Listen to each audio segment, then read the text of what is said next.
How's it going, guys? Cody back again, dropping yet another video. Right, guys, this is something very close to my heart. It's a story in the Guardian newspaper, which is a national newspaper here in England. The story is very close to my heart for many different reasons. And I'll put a link in the description below. I'm going to read the story. I'm going to do my bit at the end. And as always, guys, I'm very interested to know from you guys, your comments, your thoughts, good, bad, negative, positive, scathing, cynical, critical. Just let me know. Put them in the comment section below. Let's do this. So, self-inflicted deaths rise in prisons in England and Wales. Watchdog also finds that drug use continues to plague jails despite agreed action plans. Self-inflicted prison deaths in England and Wales have increased by 23% in a year, while drug abuse continues to plague facilities despite repeated recommendations to tackle the problems the prison's watchdog has found. The number of prison deaths also rose by 6% to 334 in the financial year from 2018 to 2019, despite an unexplained reduction in the number of prisoners dying from natural causes, the Prison and Probation Ombudsman have said. The Ombudsman said it was not possible to give a precise figure for the number of drug-related deaths, but highlighted that one of the most worrying aspects of its report was the apparent ease for which prisoners were able to access drugs. Some prisons were struggling to stem the supply and demand for contraband despite having sound drug policies and doing their best to limit illegal substances on site, the report found. Sue McAllister, overseeing her first annual Ombudsman report, said, "We continue to make the same recommendations repeatedly, sometimes in the same establishments, and often after recommendations have previously been accepted and action plans agreed to implement them." However, she said she was unaware exactly how many were repeat recommendations. The report showed that there were 91 self-inflicted deaths during 2018 to 2019, up from 74 the previous year.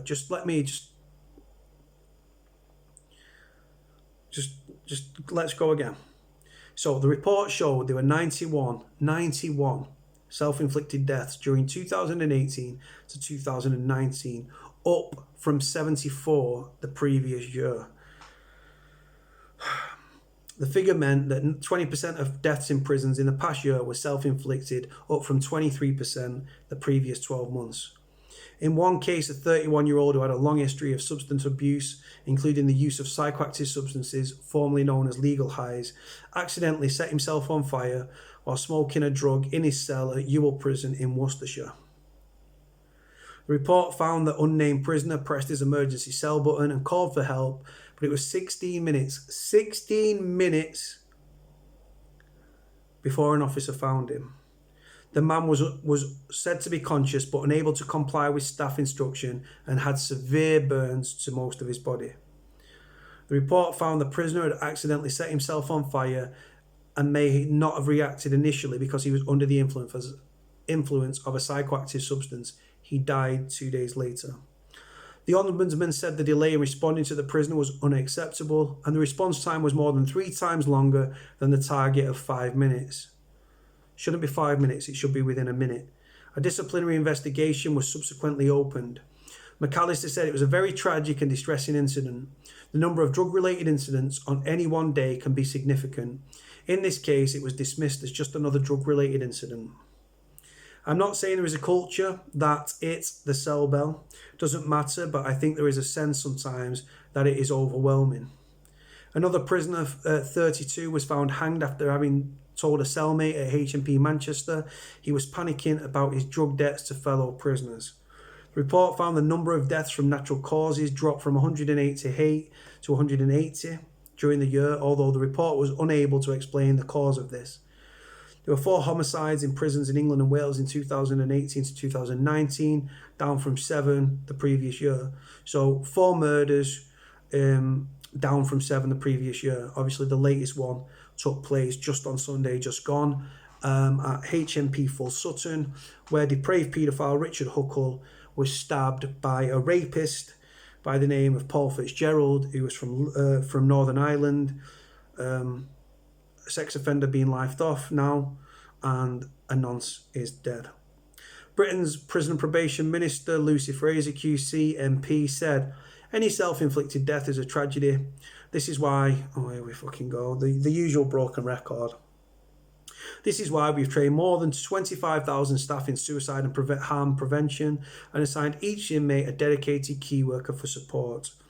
We're also spending 100 million on improved security measures to stop drugs which fuel violence and self-harm, improving support during the often difficult first few days in custody, investing in 2.5 million modern prison places which support effective rehabilitation. Rehabilitation is a made-up word, and have recruited almost 4,400 more under staff in the last 3 years. Sick to death.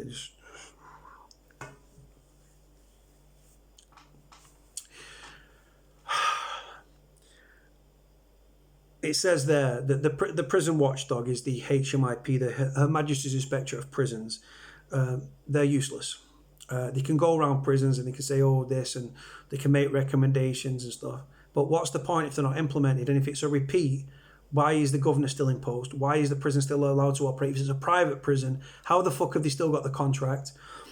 Prisoners are leaving prison at alarming rates in body bags. Body bags was much part of prison life, as the understaffing, the violence, the drugs, the debt, the misery, self-harm, despair, paranoia, and just everything else that's going on within the prisons. Mental health services have got a lot to do with why so many prisoners are leaving prison in body bags. You've got prisoners that are like... I spoke to a partner of a prisoner earlier this year, a guy called Christian Hinckley, God bless him, may he rest in peace. Tragically set himself on fire, set his cell on fire, set himself on fire, and tragically died. Just 16, another prisoner set himself on fire. 16 minutes to answer a bell.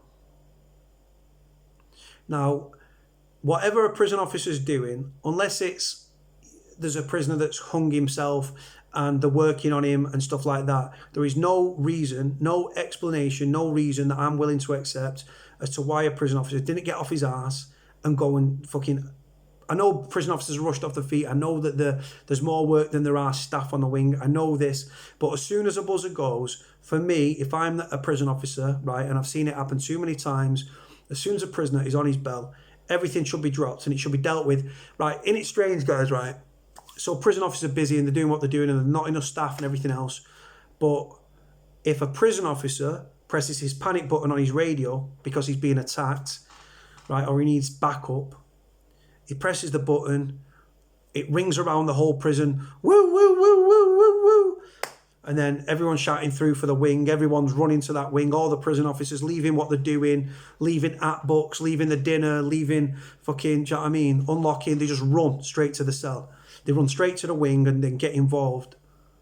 Why isn't the same happening when a prisoner, not obviously talking about all officers running from all wings, but whatever officers are on that wing, as soon as that buzzer goes, every prison officer, every prison governor, it should be mandatory that you have to answer the cell within a minute. If you're taking a shit, you pull your kicks up, you do what you're doing, and you go and you rush. Because, right, a lot of people, right, it's a bit like the boy who cried wolf, right? And let me explain, right? So for those that don't know, in every prison cell in England and Wales, you've got like a button. It's like an intercom thing. You press it, it lights up, and it rings the office, right? And then they answer, what do you want? And you're only supposed to use it in an emergency. Unfortunately, a lot of prisoners use it like they think it's they think they're dialing room service. Obviously, I'm joking because prison is obviously no hotel, contrary to what the media write. But people press it and they use it. I need bog roll, miss. Boss, I need this. Boss, I need that. Boss, I want a telly. I'm not going to stop smashing my door up. Boss, if you don't get me a telly, I'm going to slash you up. All the usual stuff, right? But that can say it's like the boy who cried wolf. So when there is so if they rush to that and then it's like a non-emergency and stuff and it's like, right, then when the people are slashing up and attempting suicide and committing suicide, officers obviously, these bells go off a lot. They can, depending on how big the wings are, they can go off hundreds of times a day. And people get on the buzzers, like I've alluded to, for many different reasons. Sometimes it's for next to nothing. Other times it's because it's an emergency or it's a life or death situation. But in no way, I know prison officers are understaffed, but there's no way that it should take 16 minutes to get to somebody's cell. No way at all. And another thing as well, right, you've got to look at the fact if this prisoner was on fire, right, and like I say, this is a 32-year-old prisoner that's unnamed, right, in the extractor thing above you, like in your cell, there's it's like a smoke alarm, if you will. That would have gone off. If that didn't go off, corporate manslaughter, right? But 16 minutes for an emergency bell. The fire alarm should have been going off. If it wasn't, why wasn't it going off? The prisoner was on his buzzer.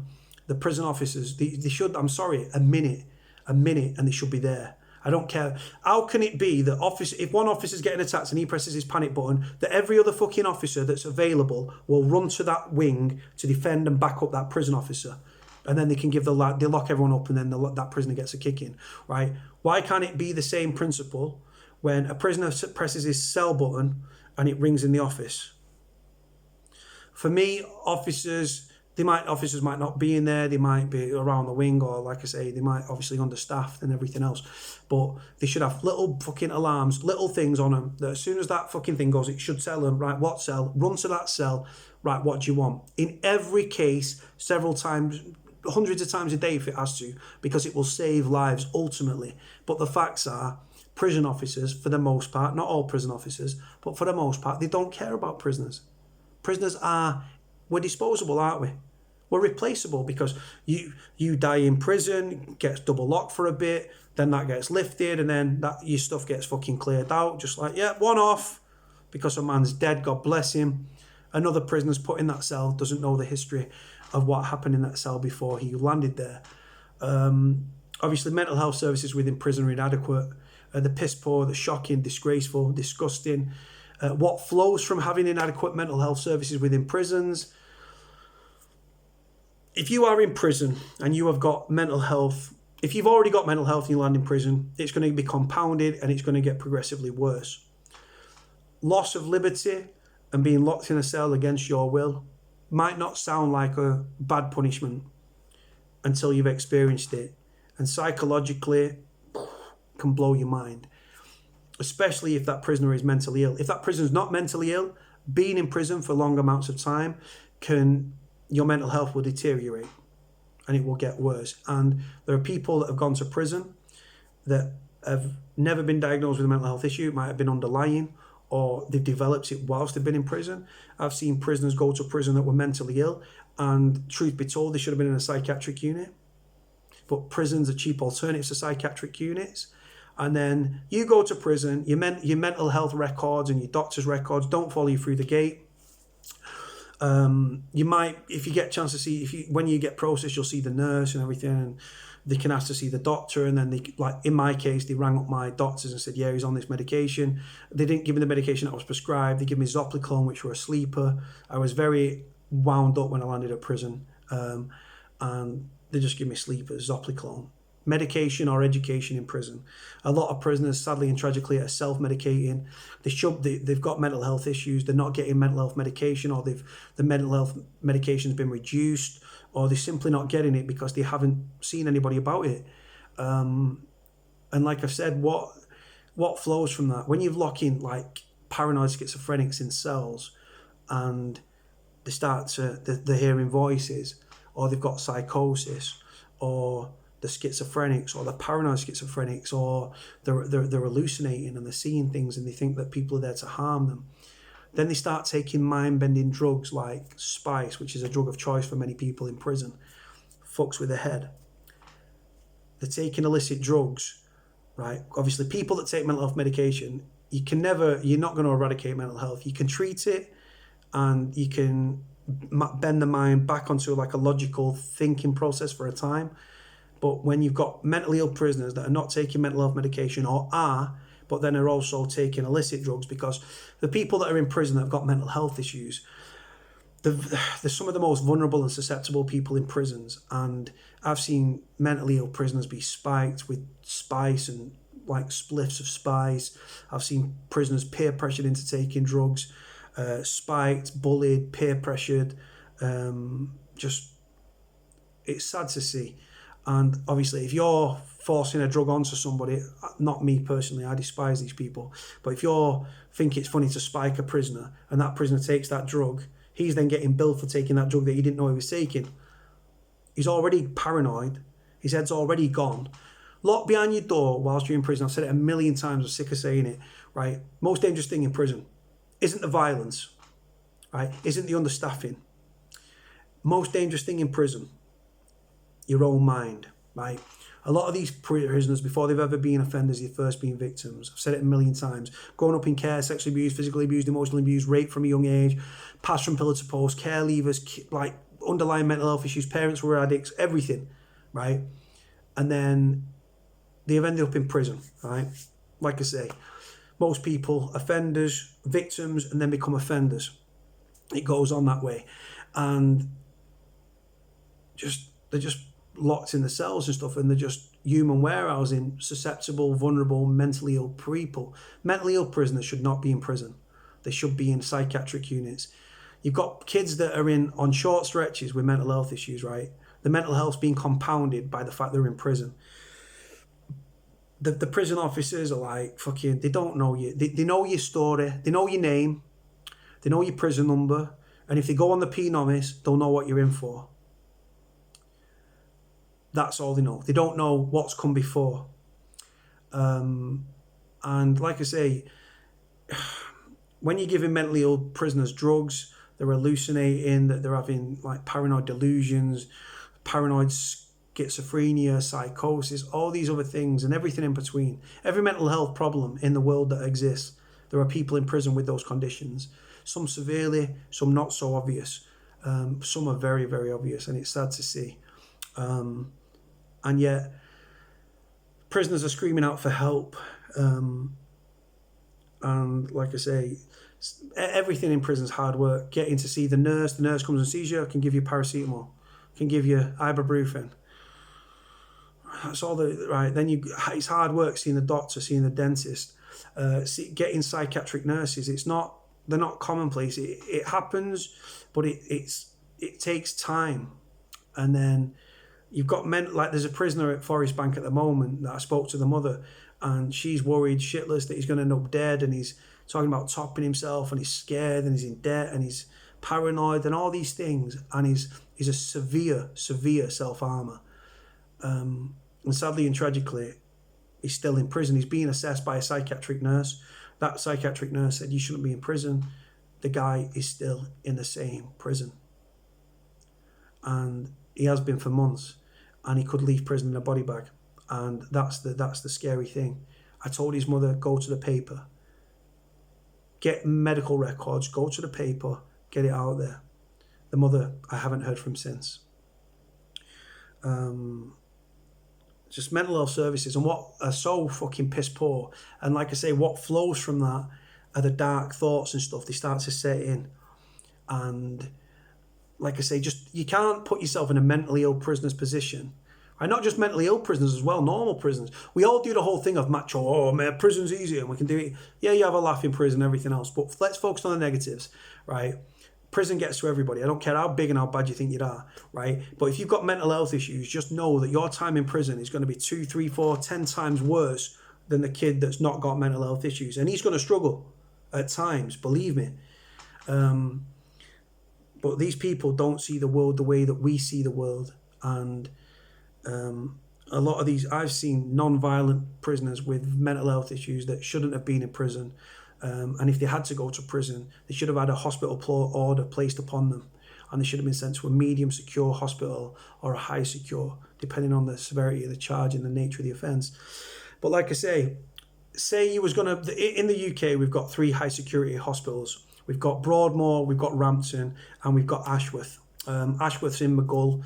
I think Rampton's somewhere in Nottinghamshire way, and obviously Broadmoor's down in, I think is it Milton Keynes, Berkshire way. So yeah, to house somebody in one of those high security units, £350,000 a year.